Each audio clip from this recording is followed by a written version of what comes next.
Nung The Boys Kids? Feeling ko magiging close kayo. Feeling ko mas magiging close kami kaysa close tayo eh. Hindi kayo sure. Pero ito na nga. Sige. Ito na yung pinakahihintay nyo. At nating lahat. Dito mo pa pinakita, Julia. Yes, of course.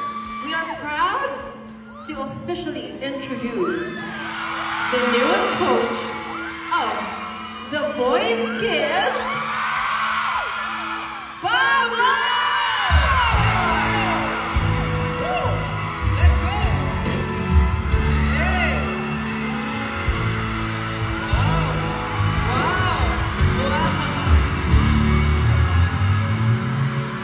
Wow! Ang bilis mo ah! Ano mabilis? Baka mabilis? Hindi ka ba na-traffic sa EDSA? Hindi ka traffic sa EDSA. Ano ka ba? Guest natin si Pablo. Guess ka natin siya.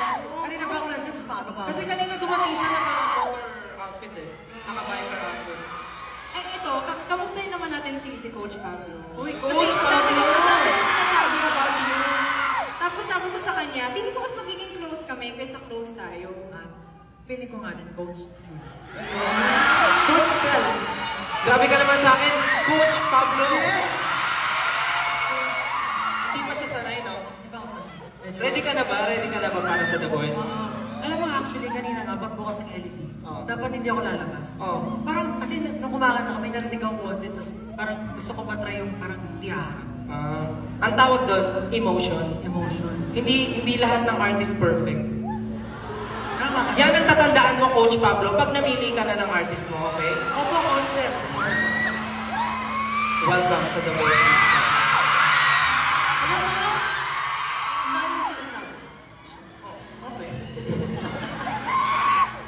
Alam mo, feeling ko naghahanap ka lang ng kakampi. Masaya ka kasi merong Pablo, pagtutulungan niyo ako, ano? Kasi alam mo, sa The Voice Generation, kaya ko to, guys. Sa The Voice Generations kasi, si Style yung palaging